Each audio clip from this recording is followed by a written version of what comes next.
So let's go through the 2019 paper 1 for Edexcel physics.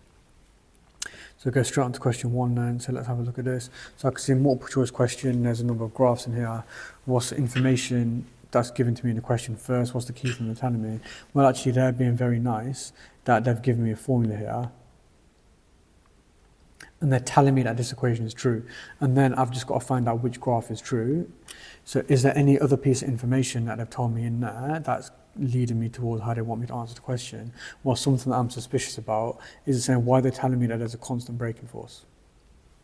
So the fact that they're telling me that there's a constant braking force, well, now I've realized that if there's a constant braking force, this thing over here is constant, therefore work done must be proportional to braking distance. So I know that work done is proportional to braking distance. What do I know about graphs when they're proportional? It has to be a straight line through the origin. So now let's have a look at all of them over here. So the only one that's a straight line through the origin is going to be A. So I know that this is going to be the right answer. So that was pretty simple just by going, I'm using the formula that they're given, and I'm just talking about proportionality here. Now in the real exam, they might not be nice enough to give a formula. You just got to identify it from the stuff that's on the axes, and then you're looking, okay, what's the relationship between the stuff that's on the axes? And that's the way that they might do it in the real exam. Okay, so the next question, it's a nice 1-mark question, one of the ones that I'm always looking for, which is about, it says that the energy is decreasing. Now, as soon as there's something about energy decreasing, losing energy, why isn't the final energy the same as the start or something? What's happened to the amount of the energy? It's always the same answer. So what's happened to the kinetic energy during braking? So the kinetic energy is transferred to thermal due to friction. And then I've got to say, what's the friction between, well, if it's during braking, it's going to be, I have to say to thermal to the surroundings, sorry. Due to friction, I've got to say what is the friction between, well in this case it's going to be between the brake pads and the wheels.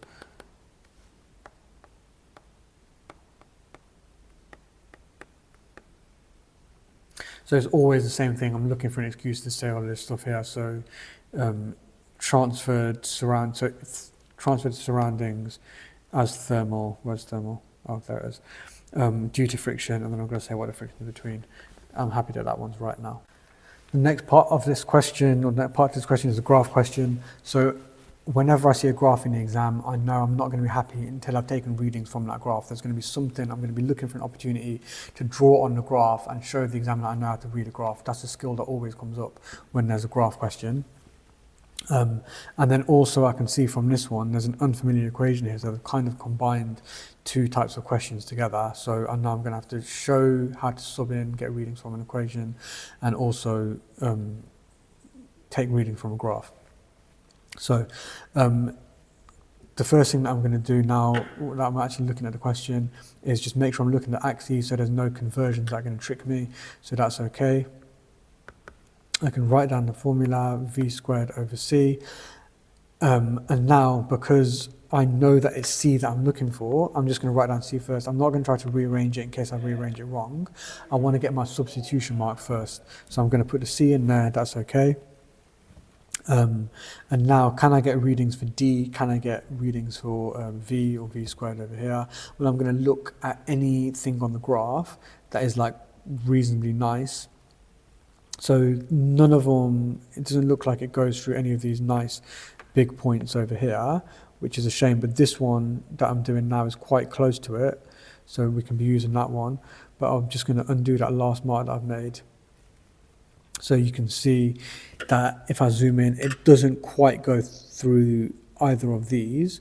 It goes through like halfway between them, but well, I'm just going to have to deal with that. So I'm going up from 20.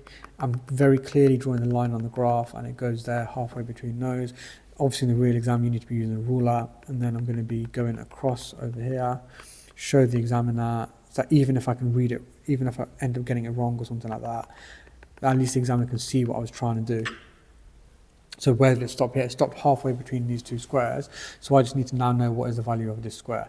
So a mistake that a lot of students will go is go, oh, 30, the next square must be 31, and then that's 32, 33, 34. Well, that doesn't make sense because that number there is 40, which means it must have gone up in twos. So if this one here is 32, what's the reading that I've got? Well, that reading that I've got must be 31. So now I can go back to my formula that I wrote earlier and just make sure that I'm putting the numbers in correctly. So D, which one of these was my D? This one was D over here, which is 31. So I'm going to write 31 over there. And then my V was 20, so I'm going to write down 20.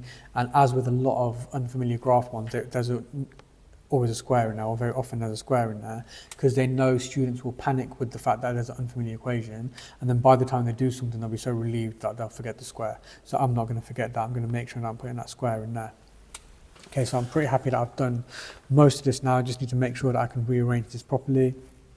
If you struggle with rearranging, just make sure that you do something separately about that, but I'm not going to cover it in here. But you can ask me for help or whatever. If you know that equations is the most important thing, it's going to get you the most marks in the exam.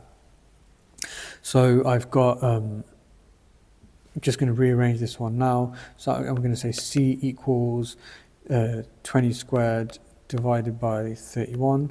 I'm going to put that into my calculator, 20 squared divided by 31, and I'm getting the answer of 12.90322. Write the full number off the calculator.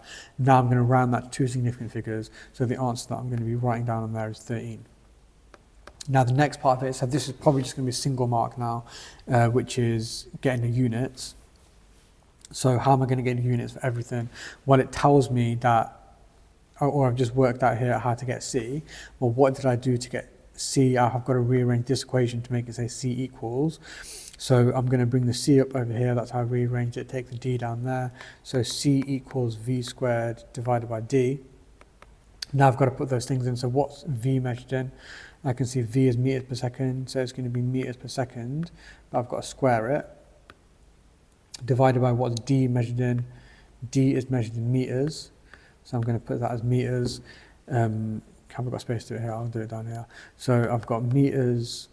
So if I've got meters per second squared, I'm going to end up with meters squared per second squared divided by meters. So this meter there can cancel with that meter. So what am I left with? I'm left with meters per second squared. So I know that this is the answer I'm going to be getting. Now that's something that you can almost guarantee is going to be tested in the formula. Getting units either from a graph or getting units from an unfamiliar equation, using an unfamiliar equation, and definitely be looking out for a graph question that is, that you need to take readings from.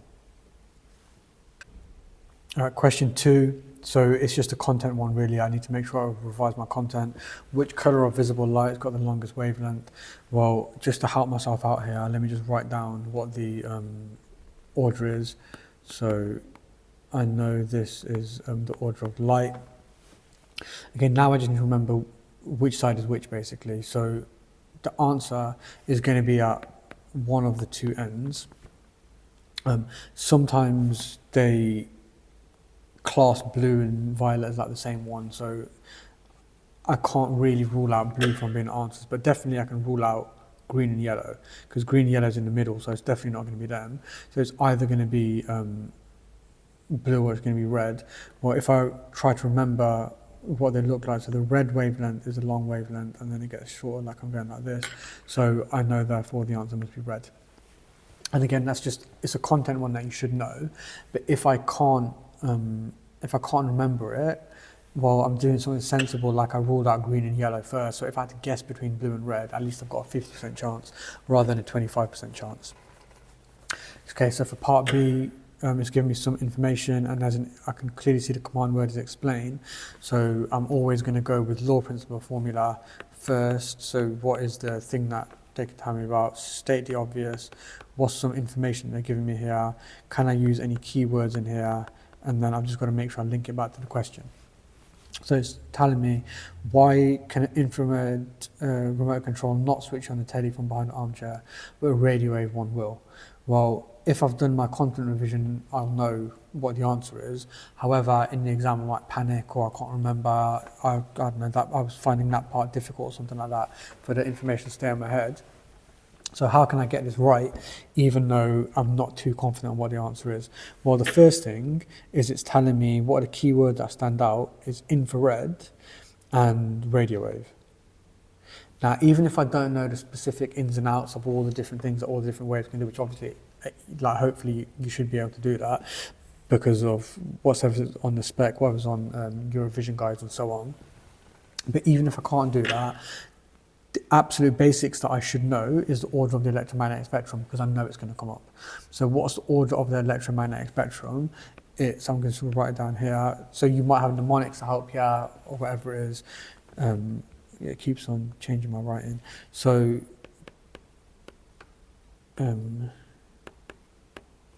so this is the order that I've got. A mnemonic that some people use to help, or Roman men invest, use X-ray guns, if you can't remember it. Now, just like I did with the Roy G. Biv one earlier, I just need to know which side has got the longest wavelength, which side has got the shortest wavelength, and which side's got the most energy, least energy, highest frequency, lowest frequency, and so on. So I know this side over here is the one with the longest wavelength. It is the one with the lowest frequency, and it's the one with the lowest energy.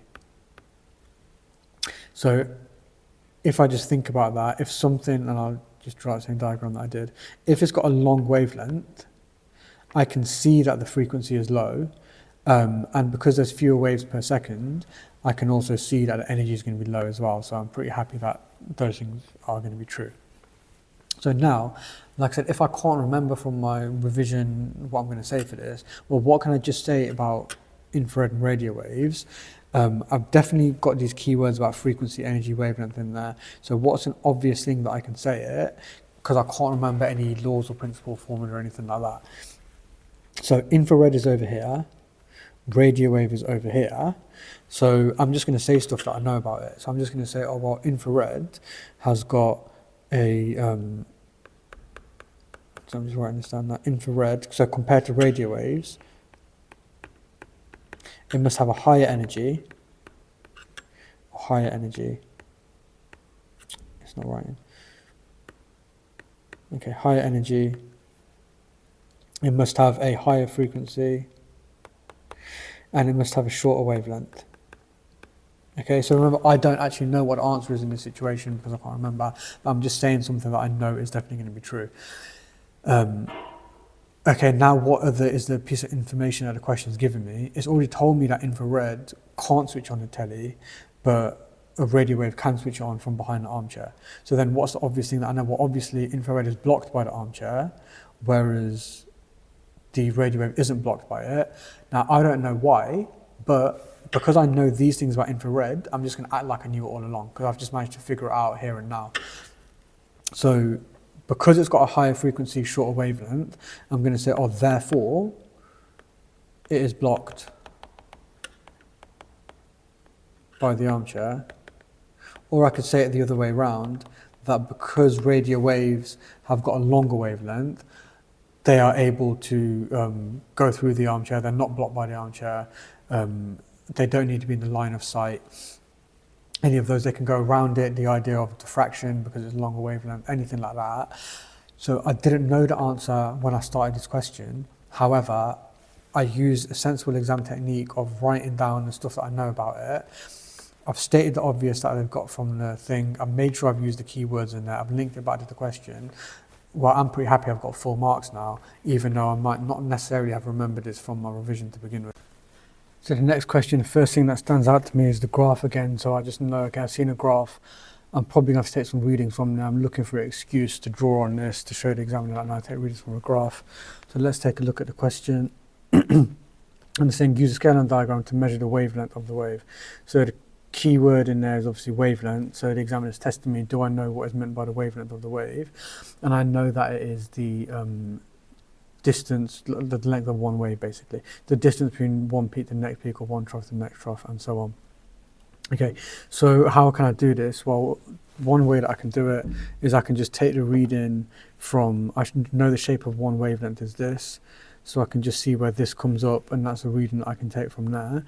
If I get that reading right, I should be able to get the full marks for this question. What they might do sometimes in the exam is say the word accurately or something like that and expect you to go, look how many wavelengths there are here. So there's one that we've just done, and then there's two, and then there's another half, so 2.5 wavelengths. And this is showing me that 30 has got 2.5 wavelengths. So I could just, for this question, maybe do it for one, but the fact that this is a 2-mark question, I'm thinking maybe they want me to do the division thing by looking at the number of wavelengths and divide it by the number. So I'm showing the examiner I understand what is meant by a wavelength. So I can say 2.5 wavelengths is equal to 30 centimeters.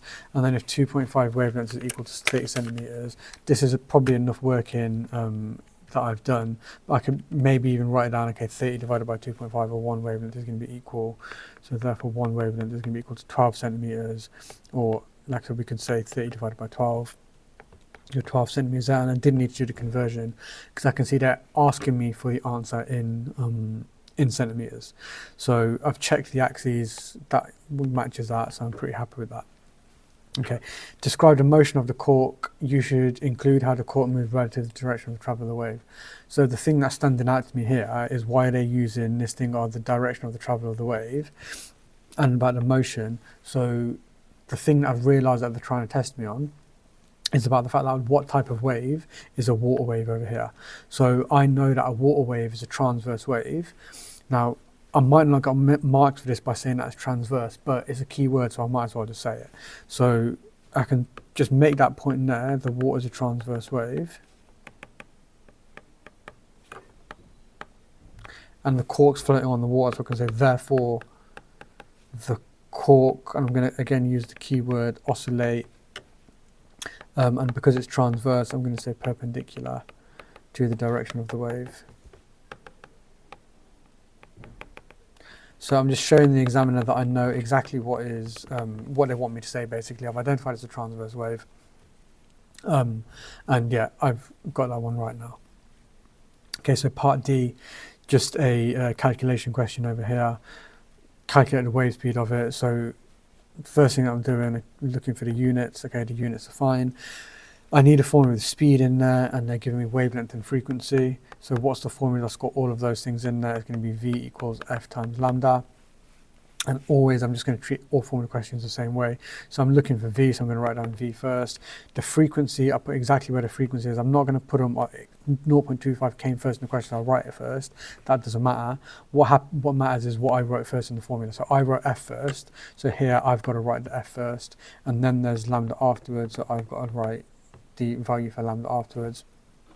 And as always, I've got a calculator in the exam, so I'm just going to make sure that I put this in my calculator, always write the full number off the calculator, so that's 0.375, and then round to 2, get in the habit of always round to 2 significant figures, so I'm going to say 0.38. Now I'm pretty happy that I've got 4 marks for this whole thing.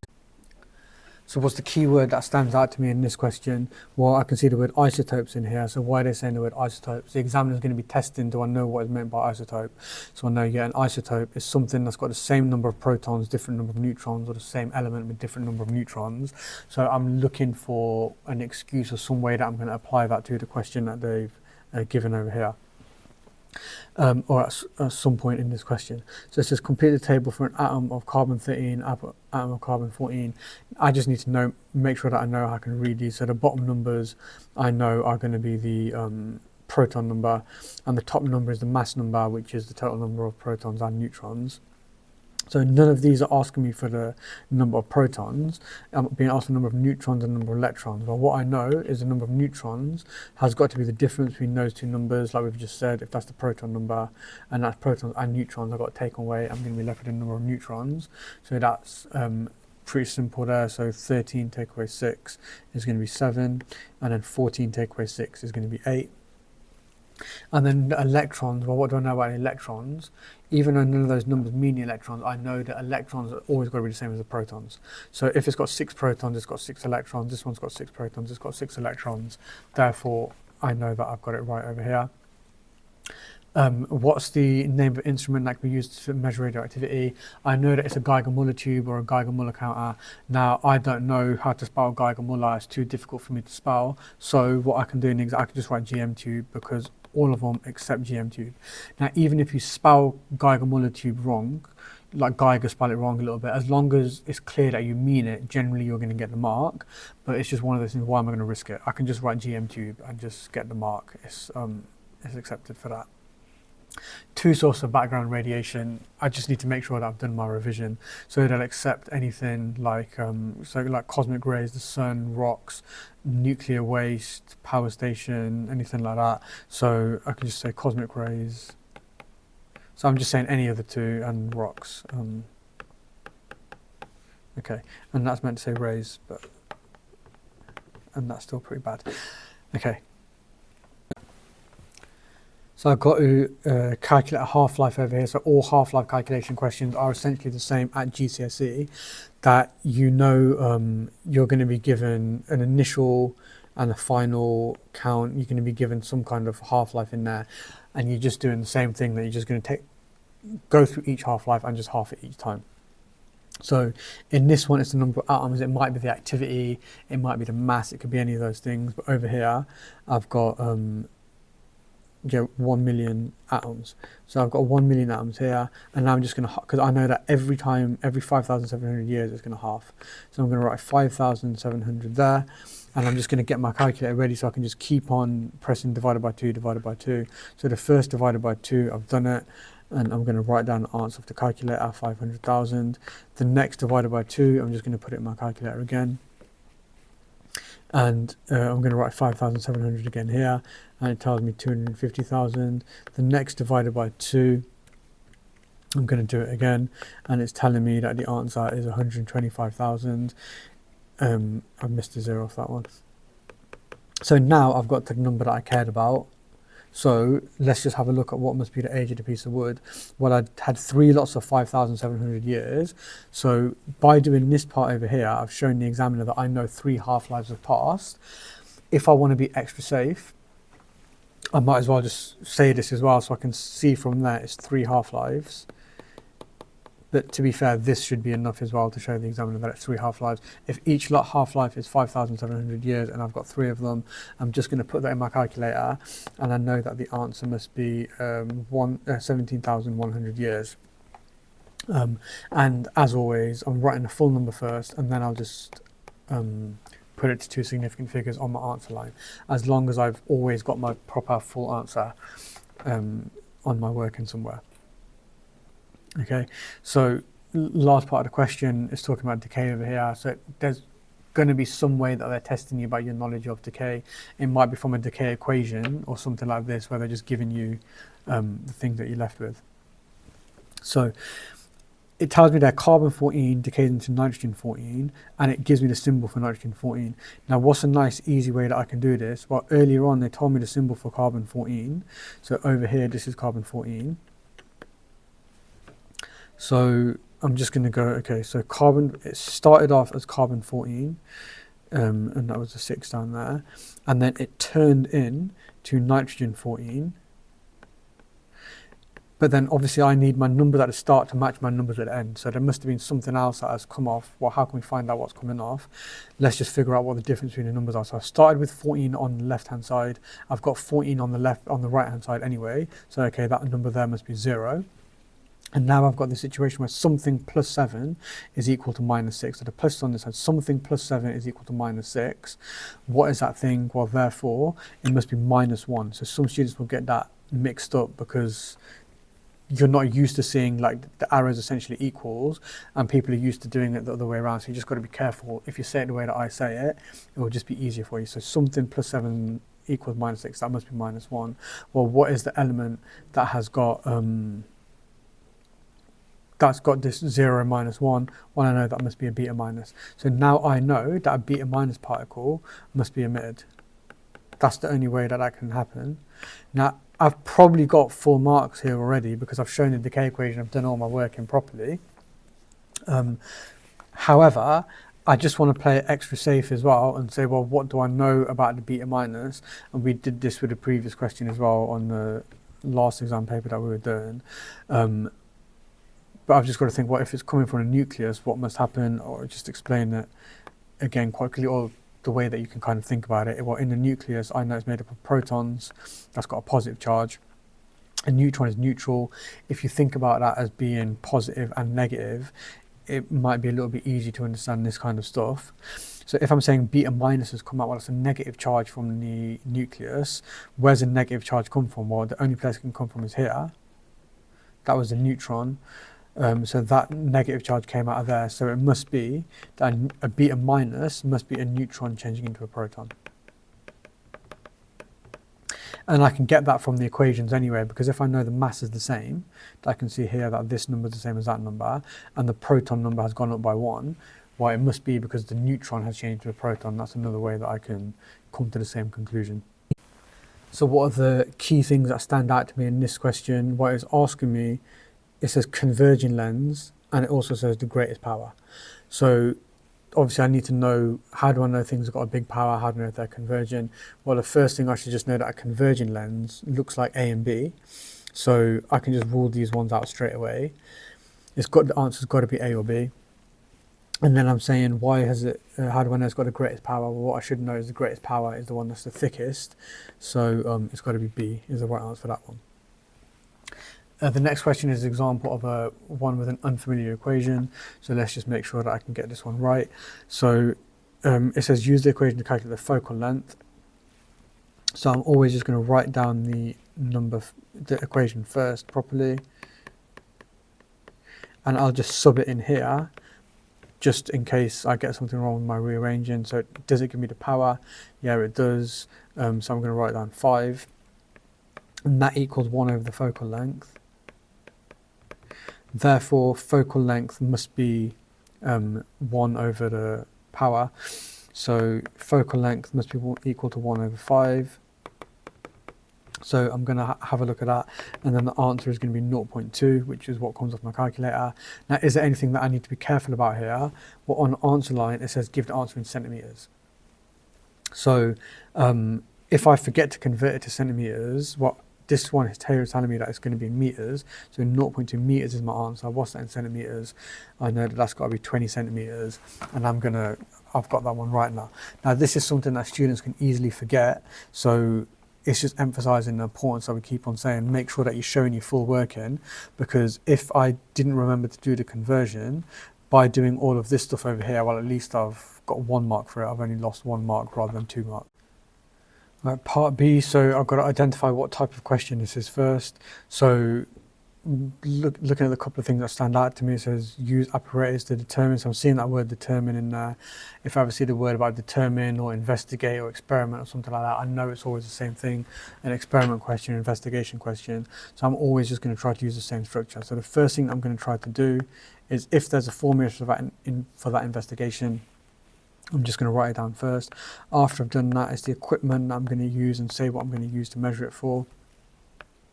The method or some kind of detail that I need to say. And then if I can say plot a graph, I'm going to say plot a graph, or repeat and take an average. And then plot a graph, if I can say plot a graph for this experiment.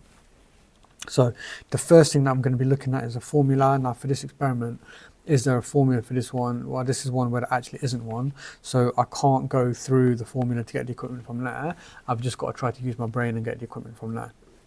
Now in this one, it's actually saying other apparatus as well. So this is suggesting it's not just the measuring equipment, it's also just any other thing that I'm going to be using for this experiment.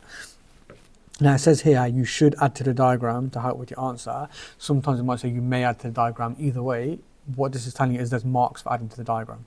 So obviously I've got to make sure that I'm adding to the diagram here. And I've just got to try to remember, how did I do this in class, or how did I, when I looked at the videos for revision and stuff like that, what was going on. And it's telling me that another key thing that stands out to me is critical angle. So I know that somewhere in this answer, I've got to make sure that I know, I'm showing the examiner that I understand what is meant by critical angle. So it's up to you the order that you do it in, but whatever you think is going to be sensible, you're just going to be doing that straight away. So the first thing that I'm going to be saying here is, I might as well, because I've seen the word critical angle, I'm just going to show the examiner that I know what is meant by critical angle. So this is just something that I should be revising. I should have known this anyway. As soon as I see critical angle, it keeps on changing my writing to things that are even worse than what I was writing in the first place. Critical angle is the angle of incidence when angle of refraction equals 90 degrees. Now obviously you're going to write the full words in the exam, I'm just doing it quickly here. So now I've probably got a mark for that, but if I haven't, I've given myself a clue that I'm going to apply later.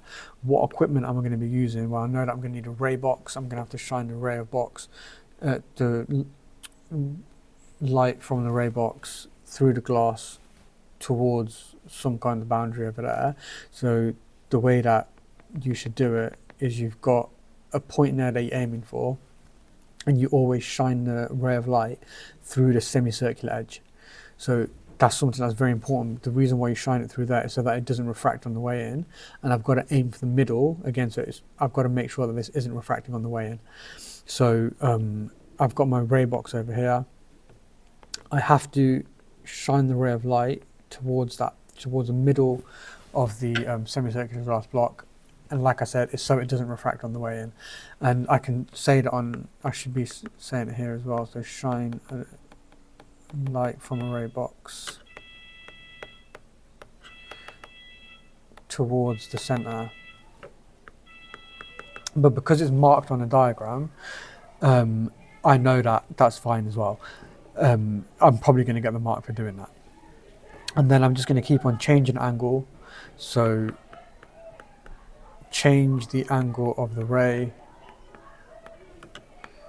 until, or change angle of incidence, I should say, the angle of incidence of the ray, until the angle of refraction is 90 degrees. So I've just used this knowledge that I said over here.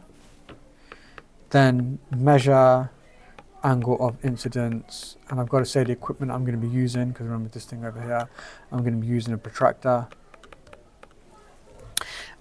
So I've done the equipment now, I've said something sensible for the method. I'm always just going to say repeat and take an average. And is this one that I can plot a graph for? Not really, because I'm just looking for one particular thing over here. And now I'm happy, yeah, this is going to be my full marks for this question. Okay, so let's have a look at the key things that stand out to me in this question so I can see it. It's a content question, so it's just a 1 mark. So it's going to be about recalling some kind of content about this topic. And what's it told me? So it says that a long time ago, scientists believed that Earth was at the center of the solar system. So people used to think that it was geocentric. Now what it's telling me is that there's the sun at the center. So now it's going to be heliocentric. But I've got to be careful here, because the question is asking me, it says give one other idea about how the solar system has changed over time. So I can't be getting marks for using the words geocentric or heliocentric, even though like I might want to use those for future questions. I should still know those terms. But I'll just be careful, it's about another idea. So I can't say anything about the sun being in the center of the solar system. So what can I say then for this question? Just any other ideas about the solar system that's changed? Now, one other thing that I've got to be careful here is that it's saying solar system. So what some students will be talking about here, just remembering their astrophysics topic, is going something about redshift or the Big Bang or steady state or the expanding universe and all that kind of stuff. So that's an idea about the universe that's changed. They're all ideas about the universe that are changing. So like Big Bang theory over steady state theory, that's not to do with the solar system. So I've got to be careful that I'm mentioning stuff that's specifically in the solar system, but it can't be about heliocentric. So what other things do we know? Well, we know that planets have got moons now. We know that the Earth is spinning. And there's literally anything that I can say. So I'm just going to say 2 or 3 things. Spinning or rotating. Because then if I get one of them right, as long as they're all true and one of them on the mark scheme, I've got the mark for it. So Pluto being a dwarf planet rather than a actual planet, so it's been like declassified as a planet. So I can say any of those things. I know that this is true. All of these things are true, so I'm not going to be losing any marks, and I'm pretty happy that I'm going to get them. Okay, so I can see that this question is about the astrophysics topic as well, Mercury, Venus, Earth, all the planets I can see from there. However, the main thing that's standing out to me in this question is that it's a graph question. So whether or not you're doing triple is irrelevant, because the skill that's going to be testing is going to be tested on the combined paper and it's going to be tested on the triple paper. It's something about a graph, so I've just got to do all the same things that I do when I see a graph. I know I'm not going to be happy until I've taken readings from the graph or drawn on the graph or something like that. So let's have a look at what the question says. So I'm going to have to use the graph to estimate the distance of Ceres from the sun. And what information have I got about Ceres? I can see that it is 4.6 Earth years away. So this axis over here tells me about Earth years. I need to know the distance. I'm obviously going to have to go from this axis over here and go onto this axis. But what I'm going to need first, I'm going to need the line of best fit. So I'm going to have to draw on this graph, obviously. Now, what some students will make a mistake for here is some students will just assume that every line of best fit has got to be a straight line with a ruler. Some people will do dot to dot. Both of those things in this situation aren't right. A line of best fit can be a straight line with a ruler, but it can also be a smooth curve, but they're the only two options. It can either be a smooth curve or a straight line. So let me just look at these points. I can zoom in a little bit. Does it look like that these points here are going in a straight line? Not really. It looks like they're kind of curved. So because it looks like they're curved and that one's curved, I'm going to try to do a smooth curve for these points. And I don't have to go through all the points, but if I can go through all of them, that's even better. So in this one, okay, fair enough, I missed it. I probably could have drawn this one a little bit better because it looks like this line could possibly go through all the points. But again, it doesn't really matter if they go through all the points or not, as long as we've got equal amount above and equal amount below. So now I've done the difficult bit, I can just do the thing that it says here. So just reading off the graph, I think that I'm expecting that I'm going to have to do for every graph question. So it says 4.6 Earth years. So I'm just going to zoom in here and be careful about my scale on my axis, because that's something that's going to trick me maybe. So I can see this one is 4 and this one is 6. So this one here is obviously 5.0, and it's telling me that the number I care about is 4.6. So what's it going up in? So it looks like it's going up in 0.2. So 4.2, 4, 6, 8, and then goes to 5. So 4.6 is going to be over here. So what do I have to do? I draw a straight line, and I should be using the ruler to this line over here. Where it hits that line, I'm going to draw a straight line down over here. And then I'm just going to read what this number is. Remember, you have to draw those lines on the graph because the examiner wants to see evidence. You can get a mark for the evidence that you're taking readings from a graph properly. So then what is this number over here? Again, I've got to be careful with my axis. It goes from 400 to 500 million years. So it looks like it's going up in 20 million years. So that's going to be 420 million, sorry, not years, kilometers. So the distance is going to be, I'm going to write here 420, and then it already says millions of kilometers, so I don't need to do anything more than that. Now obviously with the graph questions, when you're sketching a line, there's differences because your sketch of a line might be different to my sketch of a line. So you're going to get 1 mark for any smooth curve that you've drawn on there. If it's a straight line, you're not going to get the mark. You get a mark for drawing the line from here, so this line that we've just drawn down to there, so that's a separate mark. And then the third mark is for actually reading whatever your number is. So even if your number is slightly different to mine, you get a mark for that reading. And the ones that they accept in the mark scheme are between 400 and 460 million years. So any of those are fine. So seeing this question straight away, question number 5, I can quite clearly see that's an experiment question because it's saying a student investigate. So if it says investigate, experiment, anything like that, I know that I'm going to have to use the same method that we've been learning, that we've been practicing about about investigation questions. This is always, it's going to get me the full marks every single time, like I just know it's going to. So as long as I do this, I'm happy that I've got full marks. I'm going to be so happy moving on from this question that, yeah, it's done. So what's the first thing that I need to do? I need to make sure that if there is a formula for this question, I'm going to write that one down first. After that, it's going to be the measuring equipment and what I'm measuring with it. After that, it's going to be a method, and there's a way that we've said we're going to try to do it if we can, but I might not be able to do that. It might just have to be some other kind of detail. After we've done the method, I'm going to say repeat and take an average. And then if I can, for this particular one, I'm going to say do a graph of this against that. Now, again, I don't really know if I can for this question yet, but if I can, I'm going to do it. If not, well, as long as I've got those other things, I'm sorted. Okay, so let's have a look at the information that they're giving me and see if there is a formula that I can use for this question. So it's telling me that it's projected up the track, travels up the track, rolls back down.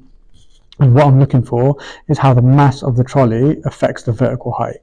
So I just want to know how high it goes, and it's not saying anything about having to do any calculations or anything like that. And it's not, because I can just measure the height directly, I can measure the mass directly, so it doesn't look like there's a formula there. So I mean, there's just going to be no formula here. So that's okay. Now I can just move on to the measuring equipment. So normally if there's a formula, I'd go through the formula and say measure this using that, measure this using that, going through the formula. But now I've just got to do the same thing, but I've just got to work a little bit harder maybe and read the question again and see what's in there. So what are the things I'm going to have to measure?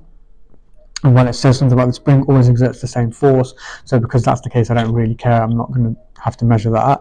It says investigate how the mass of the trolley, so I'm going to have to say measure the mass. And what am I going to use to measure the mass? I'm going to use a mass balance. And then it says is measure the height that it goes. So what I'm going to use to measure the height, and because it said vertical height or maximum vertical height, I'm just going to use the terms that they say as well. So I'm not going to write out in full because I can't be bothered, but obviously you have to. So maximum vertical height using a ruler. And then, okay, is there anything else that I need to measure? Not really, so that's okay. So I've done that. Now I'm going to go on to the method.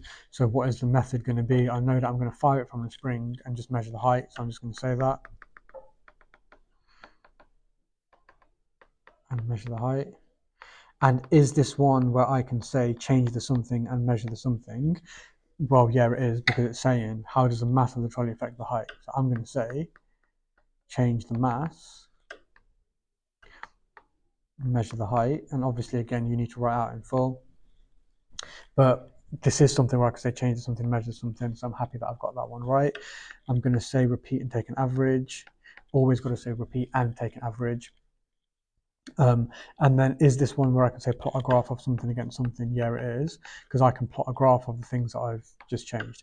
So I'm going to say plot a graph of mass against height, and always obviously write it out in full. And then I'm pretty happy that I have got this one right. I've definitely got full marks for this question. Okay, so I've seen a graph, and as always, I'm never going to relax until I've taken reading from the graph, or annotated the graph, drawn a graph in some way. So let's have a look at the question and see what opportunity they're giving me to draw on the graph. So it says the student says that the energy transferred by the spring is the same each time it's used, and it tells me use data points from any 2 points of the graph to support that statement.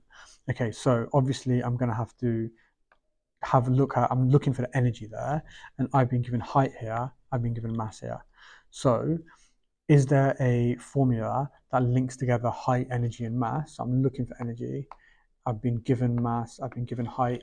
If I can't think of one, I'm going to look in my formula booklet, but hopefully I should be able to remember one. And I've actually got one now. Yeah.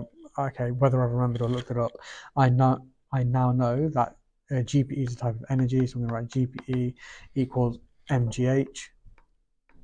Well, it didn't tell me G, but remember, it's my job anyway that I should know what G is, and I know that G is 10. So I don't even need to write that separately, because now I'm just going to do the calculations. So now I'm going to show the examiner that I have got any 2 points from the graph, and I've just got to do that same thing twice.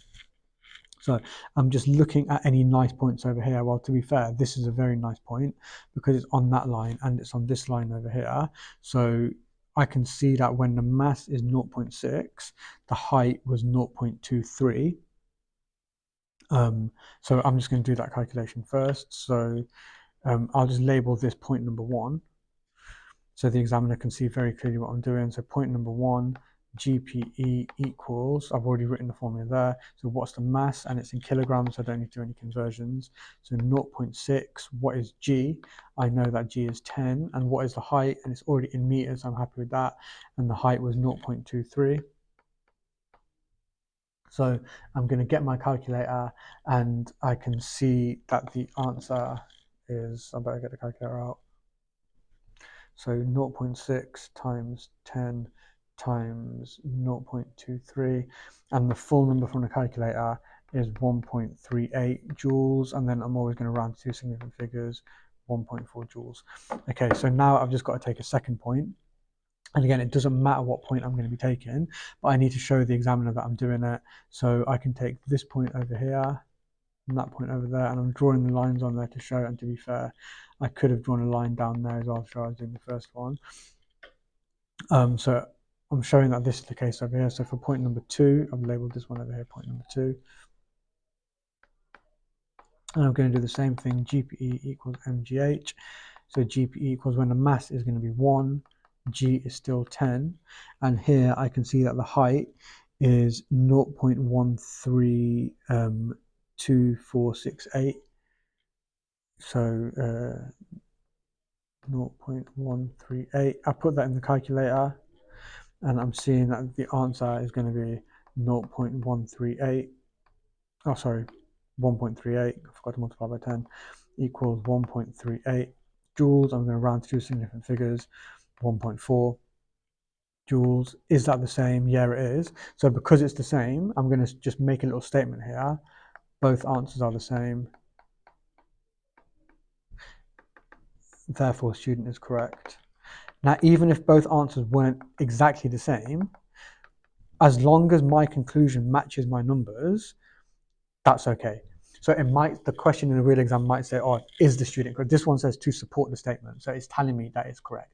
So if the numbers were slightly different and one said something like 1.38 and the other one said 1.39, I'd say they're both roughly 1.4. So it's going to be right. But if it says, is it correct? And both numbers are roughly the same, I can still say it's correct. If they're completely different, I'm going to say, no, it's not correct.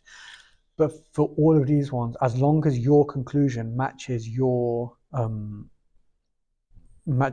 data, that's okay.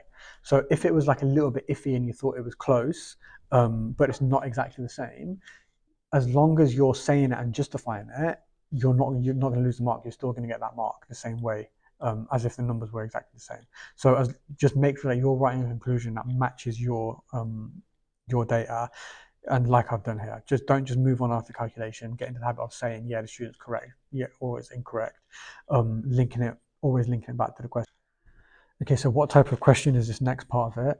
Describe how the student could extend the investigation. Again, I'm seeing the word investigation and it says to determine as well. So these are all the words that are telling me this is a practical question. It's an investigation question. I'm just doing the exact same thing that we did previously. I'm not going to write the whole thing out again, but let's just go through the same process and see if I can get the marks from here. So the first thing is there a formula? Well, what am I looking for? Average speed. Is there a formula for average speed? Yeah, there is. It's speed equals distance over time. So I have written that down. I've got the mark. I'm very happy. Next thing is the measuring equipment. So I'm going to use a ruler to measure the distance, and I'm going to use a stop clock to measure the time.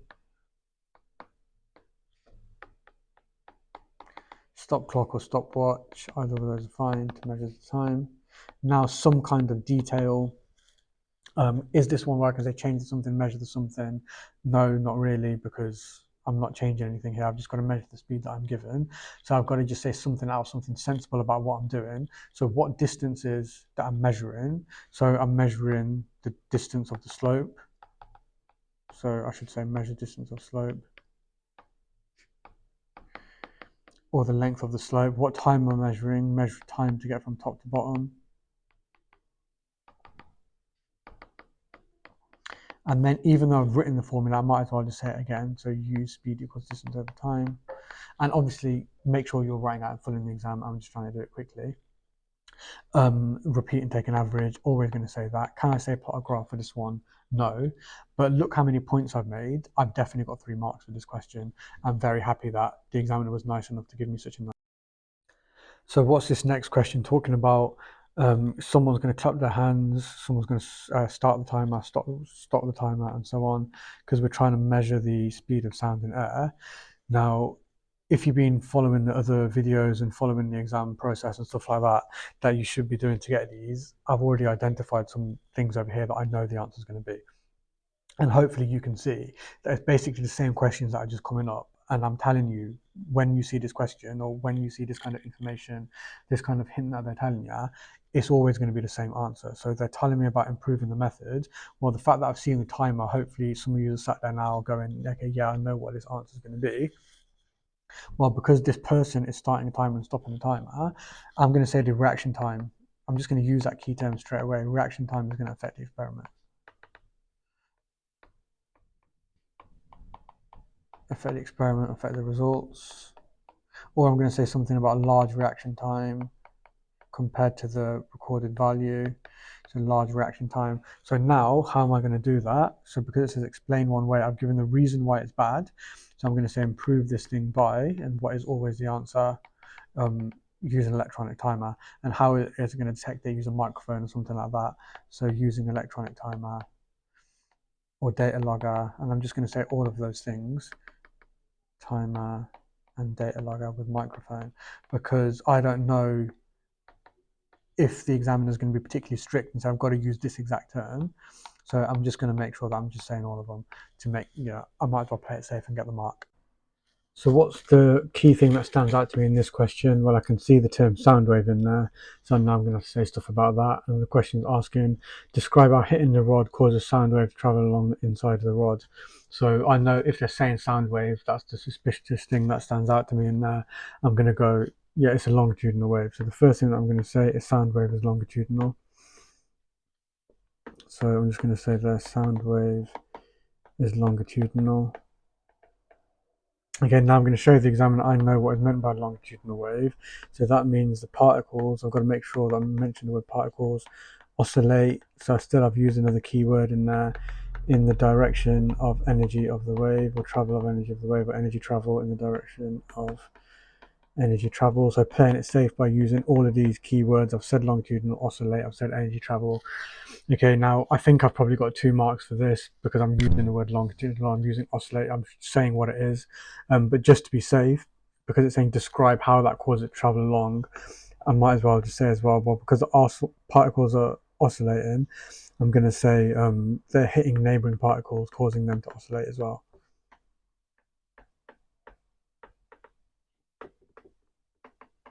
And now I'm pretty sure that I've got everything, so I'll just obviously show why I've got those marks in here. So I've identified that it was a sound wave first, and I just made sure that I'm using all of those keywords that I can possibly use. I've said longitudinal here. I've said about the oscillate, it's always in the direction of energy travel that I'm saying. I've just got to make sure I know those definitions. This question will come up on the exam. I'm just going to make sure I get the mark. Okay, so what stands out to me now? So it's about refraction, and it's actually telling me it's being quite nice here, and it's telling me that the sound travels slower in air than it does in water. So it doesn't have to tell you that. You are expected to know that sound waves travel slower in air than they do in water because there's fewer particles and sound needs particles, whereas EM waves like light, radio waves, all of those travel faster in air because they don't need particles and there's fewer particles to get in their way. So that's the way that you can think about it. So if it's a wave that needs particles, when there's more particles, it's always going to travel faster. If it doesn't need particles, then if there's particles, they get in the way, so it travels slower. So if this was a real exam, like in the year that you're sitting in it, they might not have this information here that they're being nice for whoever in 2019, the people who were lucky enough to sit it then. But when you see that's about refraction, so that's the key thing that I spotted first. The first thing that I'm going to do is just show that I know that is it going to speed up or slow down first, and then I should know if it speeds up, which way does it go compared to normal. If it slows down, which way does it go? So even if it didn't say this part over here, the fact that I know it's a sound wave, and I can see here it's going from water to air, straight away I just know, okay, yeah, fair enough, it's a sound wave, therefore it's going to slow down. Now I also need to remember that if waves slow down, they're going to go towards the normal. So if it was going to go straight, it would just carry on going like that. But obviously that's not the case. So it goes towards the normal. So I'll just rub that out so it don't look confusing. So it shouldn't be there. It should be carrying on going this way towards the normal, so anywhere towards the normal. And I know, yeah, that's definitely right there. So it's 2-mark question. I'm getting 1 mark for showing that it's refracting probably, or showing the direction which it is, rather than reflection in the bottom corner or something like that. So I just know it's going to refract. And the other one is towards a normal, and possibly they might penalise me for not drawing the arrow on there. So I'm going to make sure that I've drawn the arrow as well. So we've got a calculation question here, but it's an unfamiliar equation that I can see here. So it's just showing, have I got the skills to do things? Have I got math skills that I can do stuff with an unfamiliar equation? Now this is kind of a nice one because it's one with a constant in there. It's about proportionality or relationship between two variables, and you can always basically do this in the same way. So you're always going to get a question about some kind of constant or some kind of relationship between two things, and just always look to do it in this manner. So when I can see something like this, that word constant on there, and I know I've got that equation, basically, or probably what I'm going to have to do is I've got two sets of data. One set of data is going to be complete, and then one set of data is going to be incomplete. Now, from the set of complete data, I've got to work out the k first. So I'm just going to write the formula, well, check the units as well. But if it's a constant one, to be fair, I don't actually need to do the units for this because the units for the constant will cancel out. So I'm going to say speed of sound equals k over the square root of the density.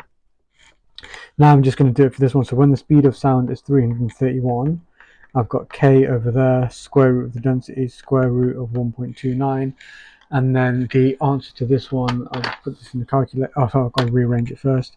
So I'll say k equals 331 times the square root of 1.29. And like I've said before on calculation questions, if you're stuck on how to do calculations, then ask me about it. Or to be fair, I'm going to make a video at some point about just like calculation questions if people are struggling with that. So yeah, you can have a look at that as well. So now I've worked out k, and it's saying k equals 375.9437. Write down the long number of the calculator. Now, because I'm going to use this later, I'm not going to round this, but I'm going to show the examiner. I might even put a box around it just in case, I don't know, the examiner's tired and can't spot my working or something like that. I've worked out k. So I've got a mark for this one now. So now I'm just going to, because it's a constant, I can just put it back into that same equation. So I'm going to say speed of sound is equal to, well, instead of saying k now, I know it's a constant. So that's 375.9437 divided by square root of density. And now what am I looking for in this row? Because it's asking me there the speed of sound in warm air. Well, I can just put this into the equation now. So it's going to be this number that we've just written down, that we just worked out of k, divided by square root of d. Well, this is the one that I've got left. So square root of the density is 1.16. And I'm just going to put that in the calculator, divided by square root of 1.16. I'm always going to write the full number first. So 349.0549, and that's it. And then I would generally round to two significant figures, but this question is saying give your answer an appropriate number of significant figures. How do I know what's appropriate? Well, this is the three significant figures here, this is the three significant figures here, this is the three significant figures here. So therefore my answer is going to have to be to three significant figures so that everything is matching. So my answer to three significant figures is 349. Now, as I was writing this one over here, I just remembered that, or I kind of realised that I'm just doing stuff quickly to make the video a little bit shorter, not writing out speed of sound, and I didn't write out full density, I just wrote D for density. But just to not be confusing, I could be using the symbol for density as well, which is rho. I'll write it up there, but I was just writing D as in, I couldn't be bothered to write out density in full, but the symbol for density is this one over here. So we've got a circular motion question over here. I'm saying that it's meant to be circular path. And at GCSE, there's only really a couple of things that they test me about circular motion. They're testing me two things. That's, do I know that the it's always, to move in circular motion, it's got to be a force towards the centre, and do I know that it's called the centripetal force? Now at A level, they would put in as well that you've got to know it's a description of the force, not the type. So there's another force that's equal to centripetal force, which we've done in lessons as well, just to do it properly. But in the exam, what I think is probably going to come up is just those two things they're going to be testing. So do you know that it's called centrifugal force? Do you know it's towards the center for something to move in circular motion? So what's this saying? What's it called? Well, I should just know it's called the centrifugal force. And the next question, it says draw an arrow. Well, I know it's got to be towards the center of a circle. Now I'm going to be pretty careful here because I don't want to do anything silly and accidentally draw like a wonky arrow or anything like that. So it's not going towards the center. So I'm just going to mark the center on there like that. And now I can draw the arrow right up to there, and I can show the examiner that I know that was meant to be towards the centre. So don't take any risks here by doing it too short and maybe making it a little bit wonky. Just do what the examiner wants you to do. So I've definitely got this mark now. I've definitely got this mark. What's the next question asking me? Well, what's the thing that stands out? It says moving at a constant speed, not moving at a constant velocity.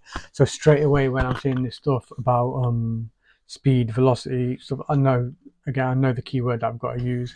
This is a question about vector scalar. So why isn't it moving with a constant velocity? I'm going to use the keyword straight away. So velocity is a vector.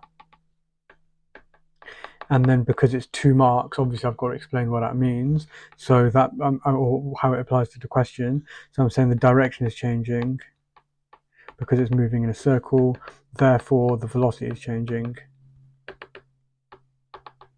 Now, another way they might ask this in the real exam is instead of saying why isn't it moving with a constant velocity, well, what do we know? What's called a change in velocity is called acceleration, rate of change in velocity. So the question might be, oh, it's moving at constant speed, why is it accelerating? But it's the exact same thing because I'm just going to use the same thing about scalar vector. Okay, so what's this next question? It's a calculation question. So I just know that as long as I follow the rules properly, I know that this is going to be fine here. Nothing can really go wrong as long as I'm just sensible about it and do the things that we're always doing. And again, this one's even nicer because it says there constant acceleration. And we've already said before, as soon as I've got a calculation question about constant acceleration, I know there's going to be two, it's got to be one of two equations. It's going to be a equals v minus u over t, or it's going to be v squared minus u squared equals 2ax.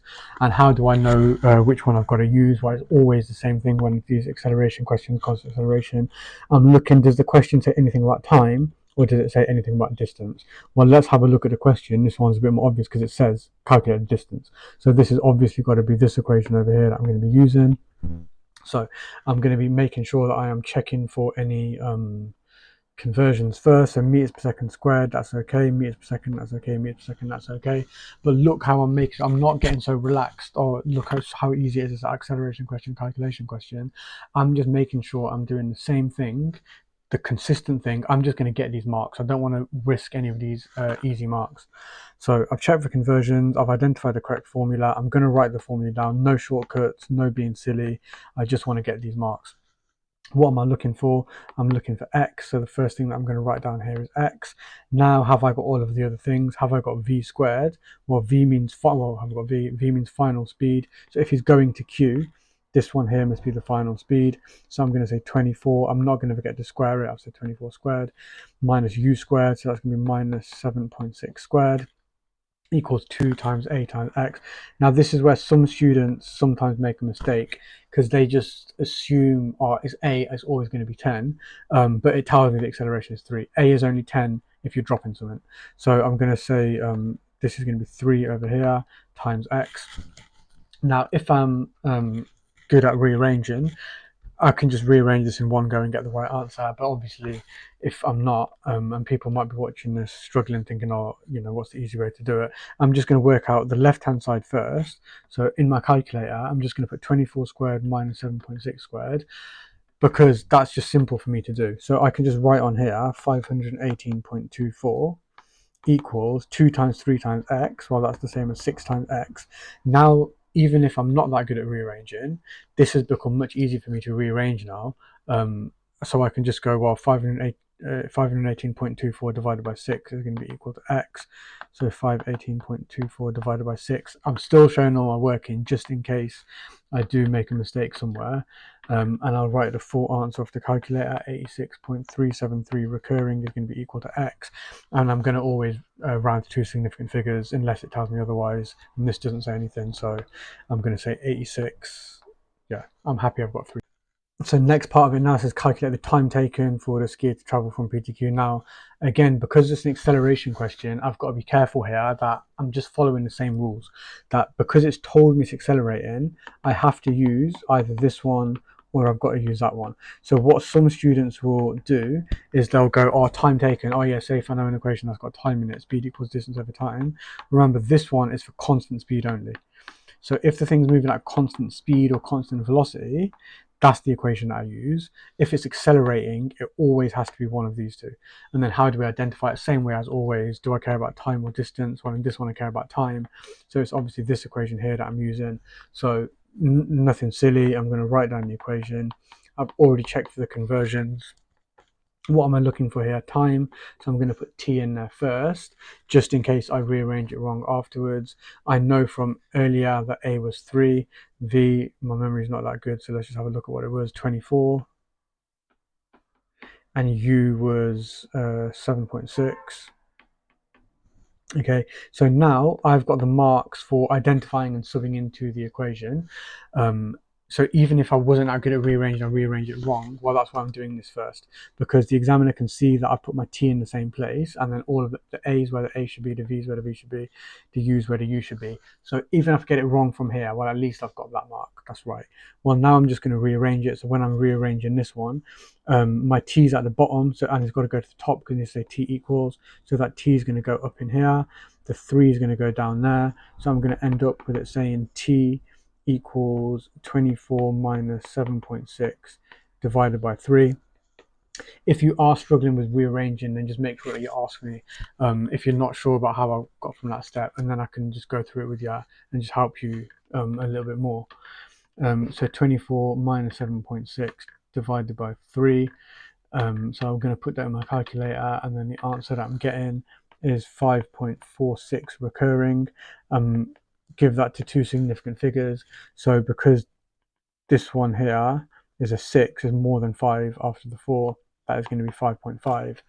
But even if I did get this one wrong, look how I wrote the full number off the calculator first, because if I round it wrong and say 5.4, but I didn't write this, I'm losing a mark. If I wrote this, well, at least I can get a mark for it if I'm rounding it incorrect.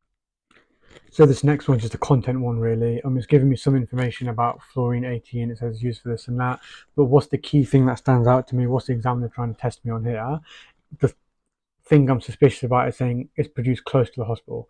Why is it produced close to the hospital? And I should remember from my revision that what's just the key term for it that I'm going to have to use. Well, if it's close, if I have to produce it close to the hospital, it's because it's going to have a short half-life. It's going to decay really quickly. But I've got to use the term half-life. I can't just say it decays really quickly. I might get the mark for it, but why am I going to risk it when I can just use the key term? So now, obviously, that's not going to get me 2 marks. So now I've just got to explain why that matters. So short half-life. So now it says, so now I'm going to say, sorry, therefore, decays quickly. So it needs to be used quickly or something like that. So it needs to be used quickly.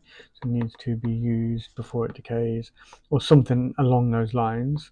And then, yeah, so I've got the first mark for just stating the obvious thing that I know about it, short half-life. And then I'm just saying, yeah, decays quickly, so it needs to be used, linking it to the question, basically. And I've got that answer right now. Okay, so the next part of it, they can be treated by using alpha radiation or gamma radiation. Explain why the source of alpha radiation is usually inside the body, but the source of gamma radiation is outside. Okay, so what are the key things that stand out to me here? Well, obviously the examiner wants me to show what I know about alpha and what I know about gamma. And the thing that I'm going to have to link it to is one of them inside and one of them outside. Okay, so before I start writing the question out, what are the things that I know about alpha? Well, I know that alpha has got it's very ionizing. I know that it only travels a few centimeters, and I know that it's not very penetrating. So if the questions ask me about alpha, and obviously we're going to link it to the one that we've been given in the exam here, but in the real exam, you don't know what it's going to say. But I know if it says alpha, it's basically going to be one of these things. Very ionizing, only travels a few centimeters, not very penetrating. And then what do I know about gamma? Is kind of the opposite. So it's not very ionizing. It can travel an unlimited distance, and it's very, very penetrating. I'm not going to write those down because it's just going to take time for the video, but it's basically the opposite of the alpha ones. Okay, so now I know that those things are true. I've got to kind of link it to this question. So if one of them saying alpha is inside and gamma is outside, well, which of these seems like it's the most reasonable? Well, the most reasonable would be about the penetration. So I'm going to say now here that alpha isn't very penetrating. So if it's not very penetrating, it's a 4-mark question. Why does that mean it has to be inside? So I'm going to say therefore it needs to be close to the tumour.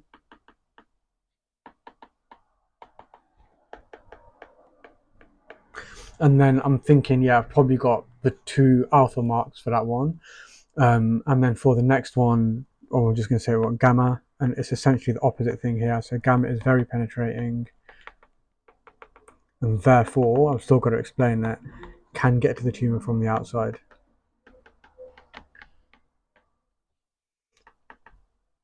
So do I think that I've got the 4 marks for this now? Well, as 4 marks, and I've said a key thing about alpha. I've done the state the obvious thing about alpha.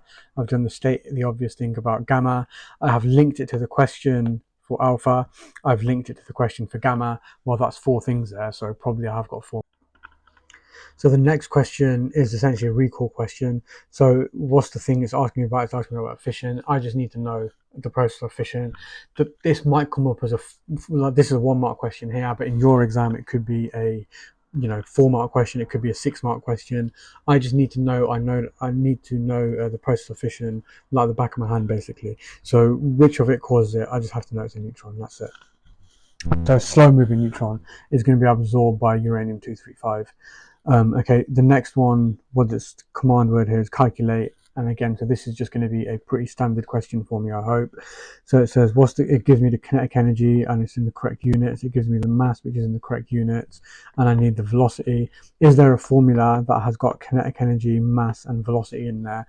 I mean, there's only one that you know with kinetic energy anyway. So it's bound to be that one. Kinetic energy equals half mv squared. Where might students go wrong here? They might forget the half, they might forget the squared. Other than that, as long as I've remembered that and I do the things I'm supposed to be doing, nothing can really go wrong. So what am I looking for? Velocity. So look how I'm always putting in the thing that I'm looking for first in the correct. I'm not trying to rearrange, but the V goes at the end, so I'll put the V at the end. Now I'm going to work from left to right. So how have I got the kinetic energy here? I have 1.2 times 10 to the minus 11. Half is a half. And then m, it tells me, is 1.4 times 10 to the minus 25. Now, just like with the last one, if I'm not that good at rearranging, I can do it in stages. But if I'm a little bit better at rearranging, I might just want to do it in one go or a couple of goes or whatever. So for this one, I can say that v squared is going to be equal to 1.2 times 10 to the minus 11 divided by, so both of those things are going to go on the other side. So a half times 1.4 times 10 to the minus 25. I'm going to put this in my calculator. Now I've got to be careful here because remember it's still the v squared. So I don't want to get too ahead of myself and get too relaxed about it. So I've got this in there and I'll just have a look at what that says. So divided by a half times 1.4 times 10 to the minus 25. And that is equal to 1. So v squared is equal to 1.71428 blah blah blah times 10 to the 14 equals v squared. Now how am I going to get what v is? Well, I've obviously got to take the square root of it. So therefore v is going to be square root of whatever I've just said. And that on my calculator, I'm writing the full number 13093073.41. I'll give the answer to 2 significant figures. So that is going to be 1.3 times 10 to the 1, 2, 3, 4, 5, 6, 7. And I'm happy that I've got this answer now. Okay, so what's this next question about then? So this is telling me, okay, some sunglasses have got photochromic lenses. So I'm looking at this straight away and I'm thinking, oh no, I've never heard of photochromic lenses in my life. What the hell is this? Never heard of it. So I've got 2 choices here. I can start crying and panic, or I can just have a look and see what I can do here. Is there any information I can actually work with? Well, it's giving me the information about what photochromic lenses are here. So, okay, it says it darkens in bright sunlight. I could probably have figured it out because photo means light and chrome means color. So, okay, I could have probably worked that one out, but luckily they've been nice enough to tell me anyway. And then actually, is this question specifically about photochromic lenses? Not really, because the key thing that I have learned about is ultraviolet light. So even though I haven't learned specifically about this type of lens, it's not testing me about that. It's testing me about the EM spectrum, about ultraviolet light. So it says, suggest the benefit of making the lenses go dark with ultraviolet light. Well, I still don't, like I said, I've never heard of these photochromic lenses. I don't know what that means. I've never heard of these sunglasses or something, whatever it is. So let's have a look at how I can actually do something that I can do and try to get this mark here. What I know is about ultraviolet light. What do I know about ultraviolet light? Specifically about if it's talking about lenses and sunglasses, well, it must be something to do with the eyes. Well, obviously now I've remembered from my revision that UV is harmful to the eyes. So why does that matter? Well, therefore making it go dark will block out the UV. Making it go dark will block out the UV in the sunlight. And now, yeah, I'm happy that I've got that right.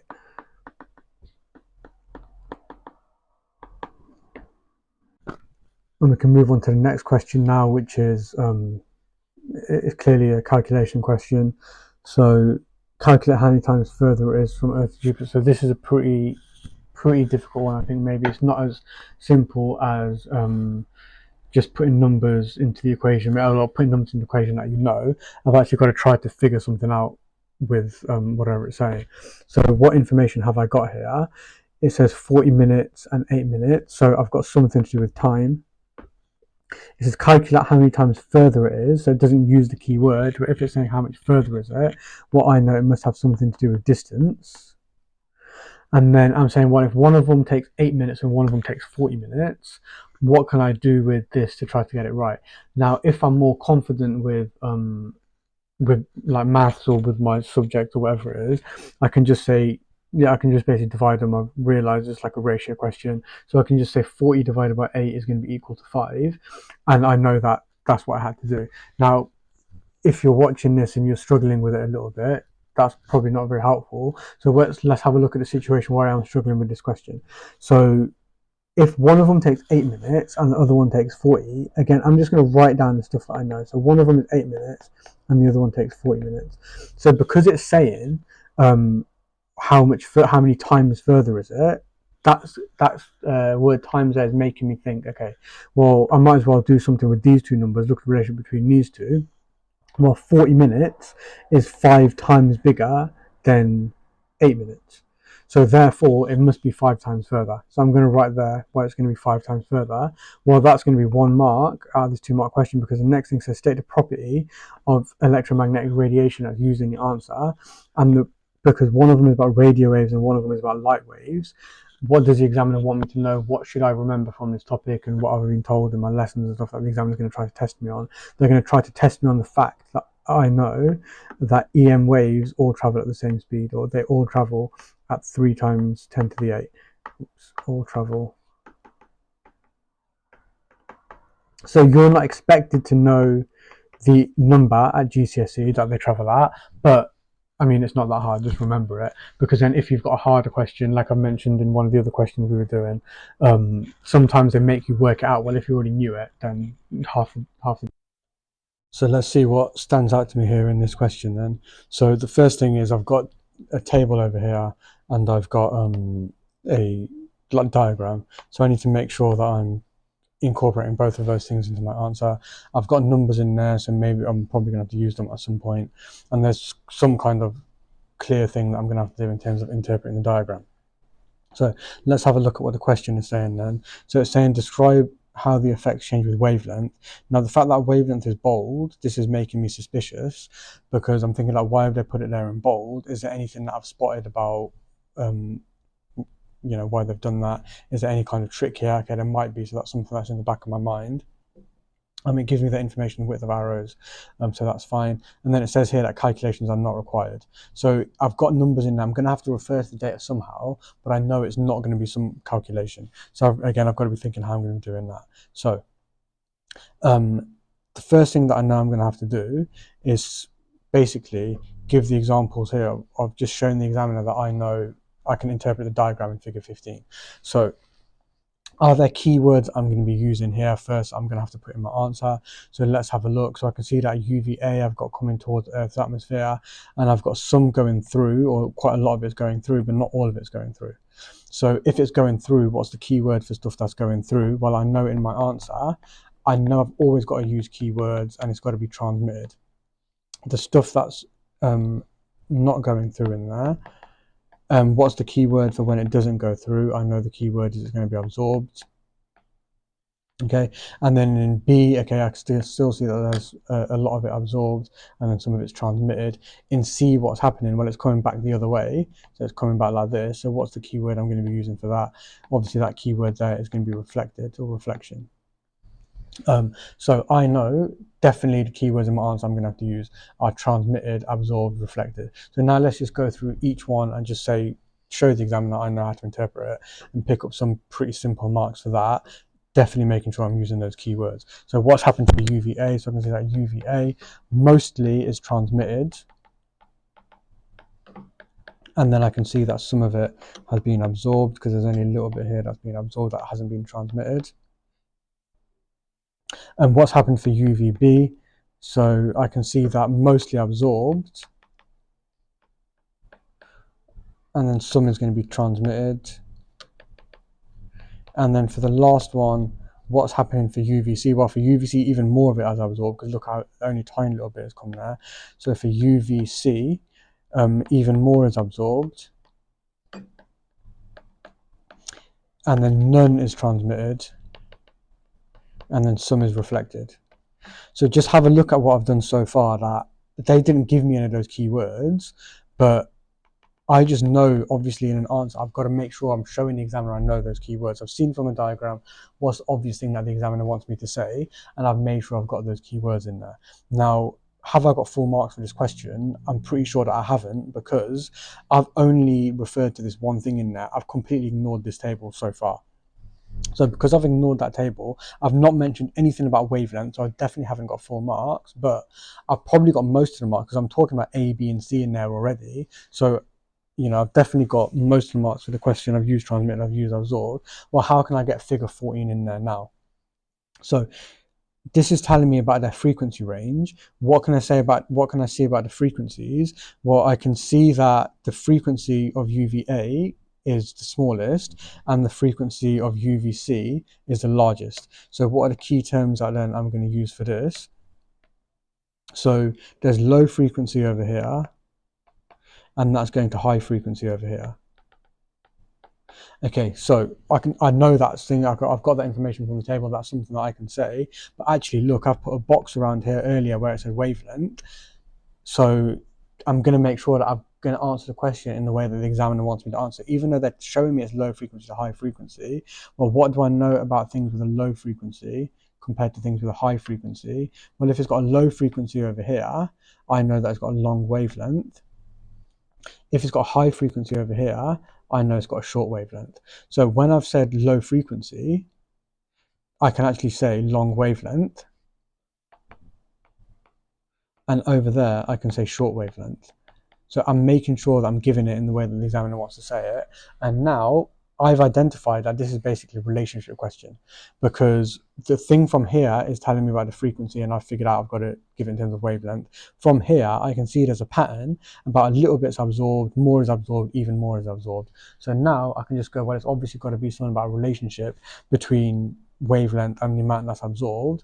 And whenever there's any relationship question, I'm going to always answer it in the same way. So it's always, as the something increases, the something increases, decreases, or stays the same.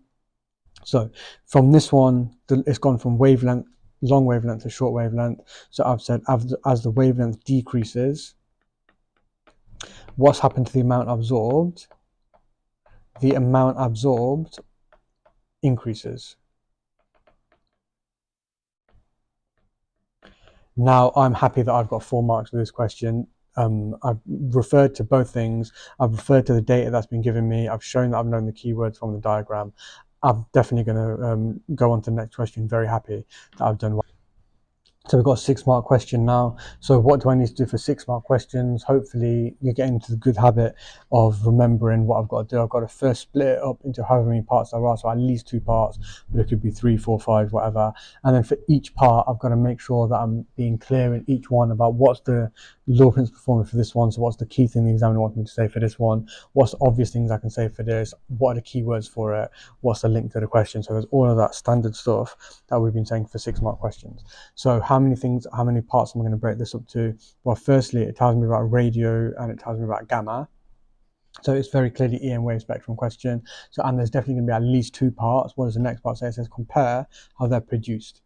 So if it's saying compare how they're both produced, well, this is only 2 parts of the question now, because I'm going to have to obviously talk about how radio waves produced, how a gamma radiation produced.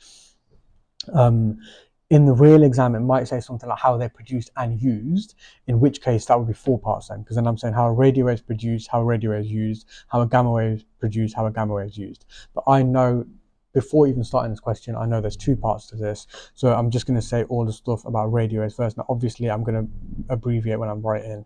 You've got to write out in full in the exam. So let's just talk about how radio waves are produced first. And now this is just content recall. I've just got to make sure that I've done my revision properly. So the first thing that I know how radio waves are produced is they're produced by oscillations of electrons in circuits or something like that. So produced by oscillations of electrons. Whoops. Okay, and then I've said in circuits or in areals, so I can carry on saying that. In circuits or in areals. Okay, so that's pretty happy. I'm pretty happy with that. Is there anything else that I know about how radio waves are produced? I mean, I could say, well, if they're oscillating, what type of current is going to be? So it's got to be by AC, because oscillation is when it's going to be changing direction. So I might as well put that in there as well. Now, is there anything else I know about radio waves? Well, I know they're used for communication, but this question is asking me how they're produced. So if I wanted to play it safe as well, I might as well. I'm not going to lose marks saying, oh, and they are used for communication. But sitting here, I'm thinking I'm probably not going to get marks for that. But is there a way that I know that the fact that they're used for communication, what can I link that to how they're produced? Well, if I'm trying to communicate with them, obviously I'm producing them on purpose because I'm producing them in order to communicate. So I'm not going to say they're used for communication, but I'm going to say they're produced on purpose or produced intentionally.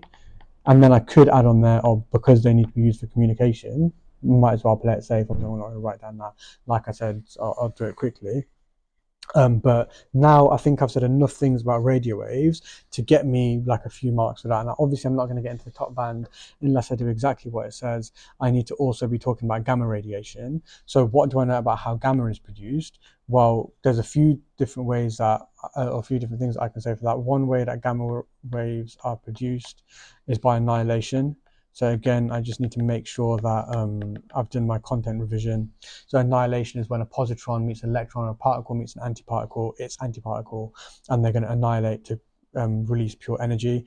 That keeps on changing. That's meant to be gamma. Okay, so if I'm saying it's releasing pure energy, well, I might as well just say that. It's just energy.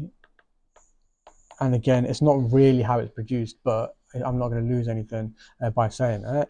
Is there any other way that I can say that they're going to be produced? Well, I know that gamma comes from nuclei as well sometimes when there's nuclear rearrangement. And again, this is because the nucleus wants to lose energy to become more stable. And this is kind of how it's produced, so that's okay.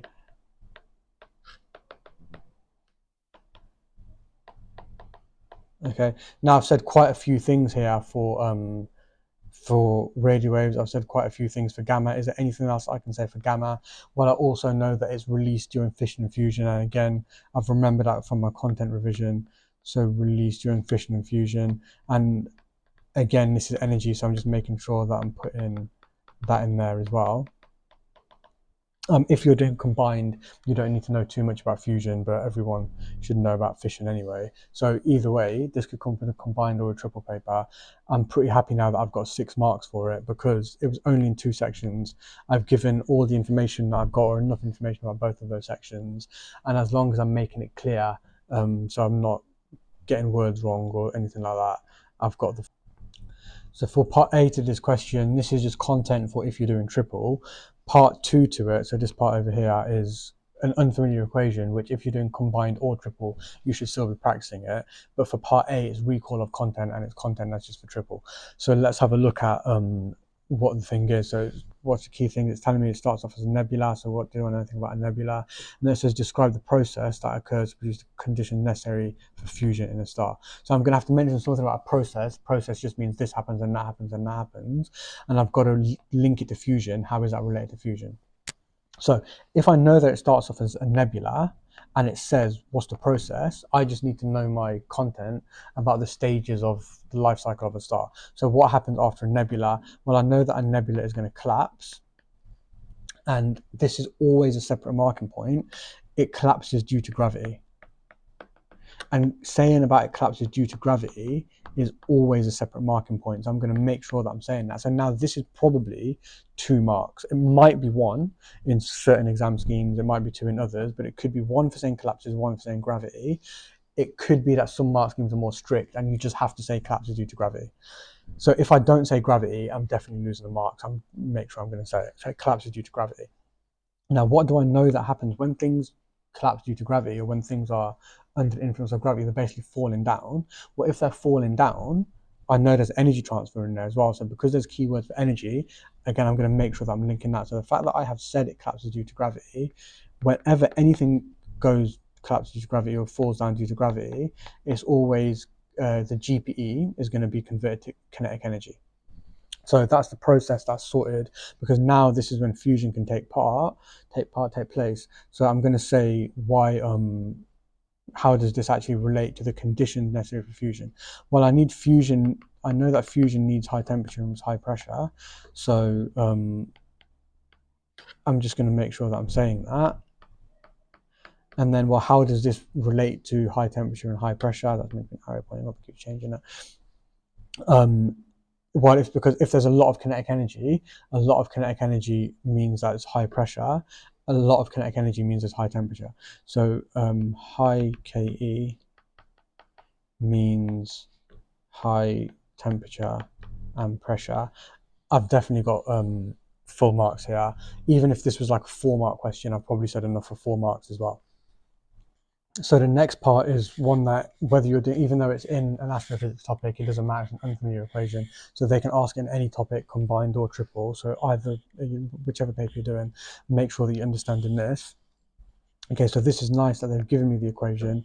It says calculate, and it's worth 2 marks. So if I'm in the exam looking at this question, I'm thinking, yeah, as long as I do everything sensible, all the same things in the proper way that I should be doing it, I'm getting 2 marks here. There's nothing that can really go wrong as long as I'm careful. So what is the first thing that I've always got to do? Check the units. So the units here, it says meters per second. I've got second over here. I've got joules over here. I've got second over here. There's nothing there that can really trick me. So in the units, that can trick me anyway. So now I'm writing the formula, E equals mc squared. What am I looking for here? It says the loss of mass, and it says the loss of mass in 1 second. So I'm going to write mass first. And because it says in 1 second, is there anything that I should be like suspicious about, any conversions that I need to do?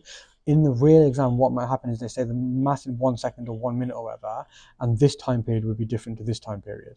But because in this question, both time periods are the same, I don't need to take into account like, oh, times by 60, if it says by minute or something like that, it's fine. They're both saying per second. So I'm quite happy with this, and that's why it's only a 2-mark question. So have I got energy now? Yeah, I have. So I'm going to write down energy, 3.86 times 10 to the 26. Have I got C? Yeah, I have. It's 3 times 10 to the 8. Now, what do I need to be careful about? There's a square. So whenever there is a squared in there, just make sure that you are like thinking, oh, I better not mess this up, because a lot of students do forget to do squared. I'm going to show the examiner that I know how to rearrange. So I'm going to put 3.86 times 10 to the 26 divided by 3 times 10 to the 8 squared. I'm always showing the examiner that I can rearrange. I'm not just going to rearrange and put straight into my calculator just in case I type something wrong. I've got to make sure that I'm getting my method mark. So I'm going to say that, and then I'm just going to put this into my calculator, and the answer that I'm getting off my calculator, so the mass is equal to 4288888.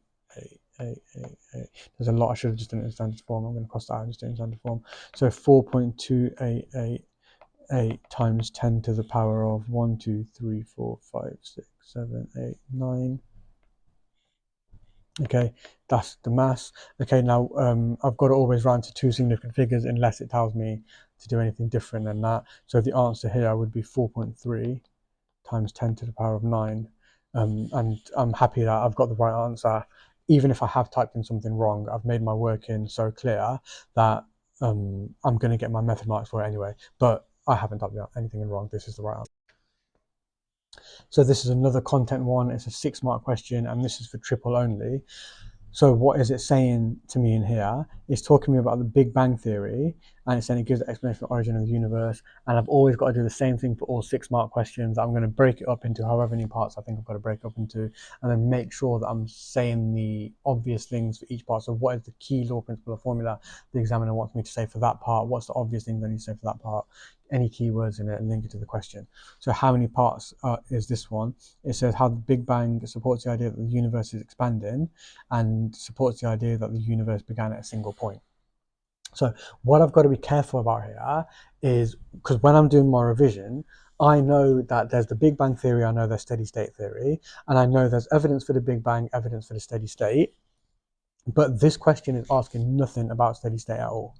So the things that I know from my revision, I'm just going to do it in here. This isn't what you're going to do for this question, but it might come from the real exam, is I know the two theories are Big Bang and steady state. And I know the two pieces of evidence are redshift and cosmic microwave background radiation. Okay, so if this was in the exam and it did say about both of them, okay, look, you can see there's 4 parts here. Okay, this is only 2 parts because I'm just doing the Big Bang part. Okay, so redshift, does redshift say anything about Big Bang, or would Big Bang say anything about redshift? Yeah, it does. Does Big Bang say anything about cosmic microwave background radiation? Yeah, it does. Does steady state say anything about redshift? Yeah, it does. Does it say anything about cosmic microwave background radiation? No, it doesn't. So if it was a real exam, I'm showing the examiner that I know this, but because it's this particular question, I'm only talking about those things. So I know that in my answer, I've got to talk about expanding and began at a single point. Now the expanding, that's the redshift. So the reason why I know the universe is expanding is because of redshift. So again, if it comes up in the real exam, both of these theories say it's expanding, but I only care about Big Bang here.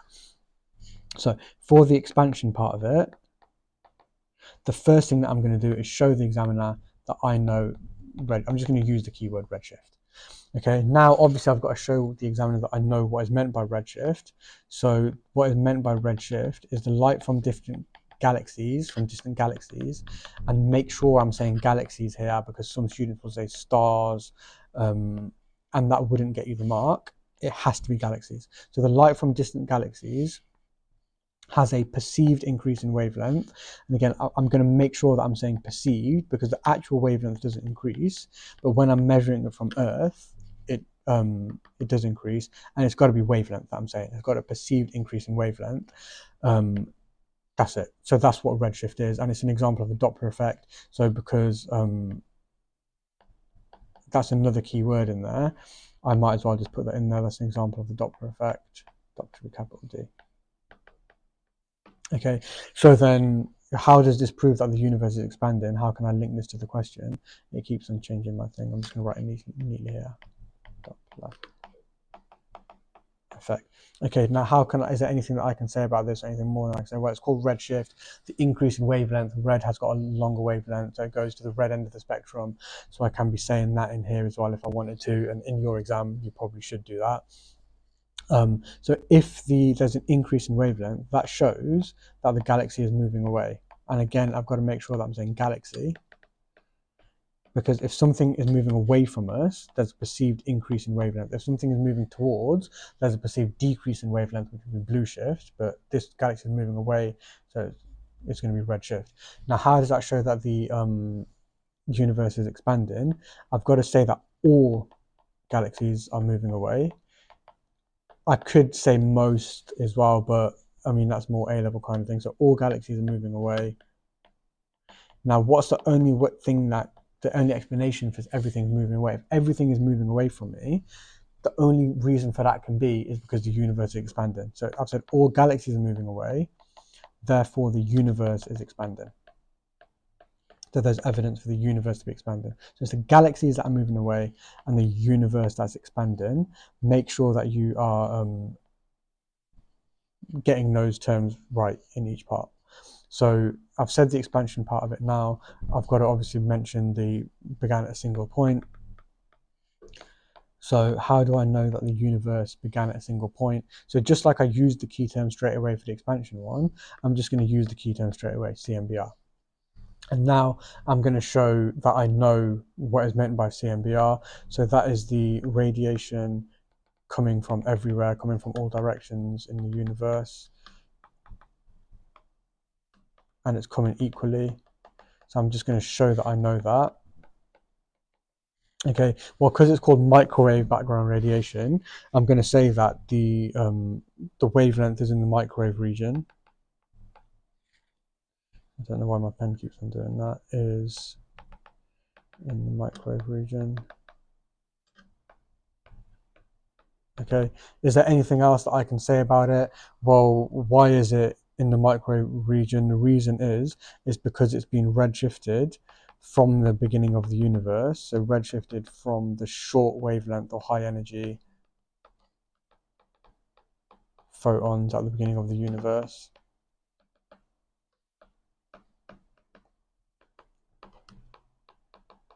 And the fact that this has happened and the fact that it's coming from everywhere equally shows that, so it's just the fact that it's coming from everywhere equally means that the universe must have begun at a single point. And now I've said enough about both of those things. So I know that, yeah, I'm going to get 6 marks for this one. I've done my content revision. I've remembered all of these things properly. Yeah, I've definitely got 6. Okay, so we're on the last question of the paper now, and I'm pretty happy it's a formula question. So as long as I do everything sensibly, I'm definitely going to get full marks for this question. And hopefully you're getting sick of hearing me say the same thing over and over again. But it's just this procedure, just drum this procedure in your head. And when you get a formula question, you should be so grateful. Yeah, good, 3 marks basically in the exam. So first thing that I'm doing is checking for units, and these units are fine. Then I've got to write the formula. It's given me the formula. Now this is an unfamiliar formula for both combined and for triple. It doesn't matter which one you're doing. It's literally just an unfamiliar equation. Just make sure that you're doing it. So write the equation down. So m equals 4 pi times d times r cubed. I've just got to be careful that r is a cubed here. Divided by 3, because sometimes students, like I've said before, will forget to do a square or a cubed or something like that. Okay, so now what am I looking for? I'm looking for r cubed. So I'm going to write down, well, I'm looking for r, sorry. So I'm going to write down the r cubed first and just make sure that I'm not going to get tricked for if some questions give me like an irrelevant piece of information or something like that. I'm going to put in the wrong place. Now, have I got an m? I'm going to go from left to right now. Have I got m? Yeah, I have. It's 4 times 10 to the 30. 4 pi is 4 pi. D, have I got d? It says 6 times 10 to 17. 10 times 10 to 17. That's it, and it says all divided by 3. So now I'm just going to rearrange it to say r cubed equals first. If you struggle with how to rearrange, obviously make sure that you're asking me so I can help you with it. So I'm bringing the 3 up to the other side, so divide on this side, I'm going to bring it up to the other side. The 4 is already out of the way, so it stays where it is. That becomes times 3. This becomes, so those are multiplied on the top, so when they go to the other side, they're going to be divide. So divide by 4 pi times 6 times 10 to 17. Now remember, when you're putting this in the calculator, just make sure that you're using the times 10 to the power of x button, or the and also the fraction button, just to make it a little bit easier, because students will kind of get this wrong otherwise, or maybe type things wrong in terms of order of operation. So I'm using a fraction button. I'm also making sure I'm using x button, the times 10 to the power of x button, and then I'm just putting that in there. And it says, I'm still typing it, times 6 times 10 to 17. So the answer I'm getting for r cubed is 1.5915 blah blah blah times 10 to the 12. I'm writing down a lot of number significant figures on my calculator, and I'm making sure I'm writing that stage, because now if I get the next thing wrong, well, I could pick up some method marks here. So now it says r cubed, and I'm going to need r, so I'm going to have to take the cube root. So the cube root of that is the symbol on your calculator that looks like that, and on mine it's a shift square root. So I'm going to press shift square root of answer, and I'm going to write the full number down from the calculator, 11675.443 dot dot dot. Okay, so now I'm going to round this to 2 significant figures, because it doesn't tell me anything that I shouldn't do that. So this to 2 significant figures is going to be, so there's my second significant figure, so 11 So if that's a 6 right after that, so it's going to be 1, 2, and then these just turn into 0 before the decimal point, 0, 0, 0. And even if I got this rounding wrong, well, I've written the full answer here, so I should do enough to get the mark either way, but obviously the rounding is right. Yeah, and okay, so this is the end of the question paper. And like I keep on saying, it's not about getting these particular questions right. It's about making sure that you are doing the questions in the way that I'm doing it, and you just keep on doing the questions in the way that I'm doing it. So look at how throughout the paper and throughout all of the questions, I've been taking this exact same approach. When it's a graph question, I do this. When it's a 6-mark question, I do this. Formula question, I do this, and so on. The more you do and the more practice out you're doing, like there's no way that if you do everything that I do, then obviously you're going to get a grade 9 in the exam.